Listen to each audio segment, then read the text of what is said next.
माँ शब्द जुबान पर आती ही एक अलग तरह की अनुभूति होती है। नवरात्रि के दिनों में इसी माँ दुर्गा की पूजा करते हैं। माँ दुर्गा को शक्ति की देवी माना जाता है और नवरात्रि के दौरान माँ दुर्गा के 9 रूपों की पूजा की जाती है। दुर्गा पूजा पूरे देश भर में बड़े धूमधाम से मनाया जाता है। ये महोत्सव नवरात्रि के 5वें दिन से लेकर विजयदशमी तक चलता है। इस दौरान भव्य पंडालों का निर्माण किया जाता है और उसमें मां दुर्गा की विशाल मूर्तियां स्थापित की जाती हैं। हालांकि मूर्तियां बनाने का काम लगभग 6 महीना पहले ही शुरू हो जाता है। पूरे देश भर में बंगाल के कारीगर बड़े ही प्रसिद्ध हैं और जैसा कि आप जानते हैं कि खासकर बंगाल में दुर्गा पूजा बड़े ही धूमधाम से मनाया जाता है। लेकिन क्या आप जानते हैं कि माँ दुर्गा की मूर्तियों को बनाने के लिए कई तरह की और कई जगहों की मिट्टियों का इस्तेमाल किया जाता है।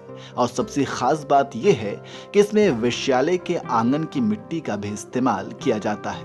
अब आप सोच रहे होंगे कि भला वेश्यालय के आंगन की मिट्टी को माँ दुर्गा की प्रतिमा में शामिल करने के पीछे क्या वजह हो सकती है, तो चलिए आपको बता देते हैं।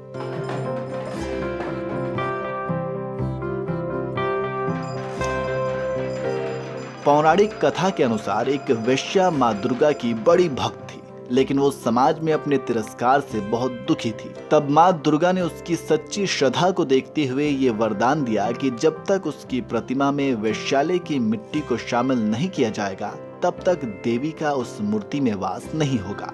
इसके अलावा शास्त्र पुराण की जानकारी रखने वाले ये भी कहते हैं कि देवी की मूर्ति बनाने के लिए 5 या 10 जगहों की मिट्टी ली जाती है। इसमें वेश्याओं के आंगन की मिट्टी के अलावा पर्वत, नदी के किनारे, बैल के सींग, हाथी के दांत, दीमक के ढेर, महल के द्वार और चौराहे आदि की मिट्टी को भी शामिल किया जाता है। माँ दुर्गा की सबसे ज्यादा मूर्तियां कोलकाता के कुमरटली इलाके में बनाई जाती है। यहाँ कोलकाता के सबसे बड़ी वेश्यालय सोनागाछी की मिट्टी ली जाती है। इसके अलावा इसमें गंगा घाट से ली गई मिट्टी का भी प्रयोग होता है। देवी की मूर्ति बनाने वाले कारीगर देश भर से यहाँ मिट्टी लेने आते हैं। मूर्ति बनने के बाद इन्हें बड़े बड़े पंडालों में स्थापित कर दिया जाता है और इन्हें 5वीं तारीख से इसकी पूजा पाठ शुरू हो जाती है और ये पूजा पाठ विजयदशमी तक चलता है। उसके बाद माँ दुर्गा की मूर्तियों को विसर्जित कर दिया जाता है। तो इस तरह से आप समझ गए होंगे कि माँ दुर्गा की प्रतिमा में वेश्यालय के आंगन की मिट्टी का इस्तेमाल क्यों किया जाता है।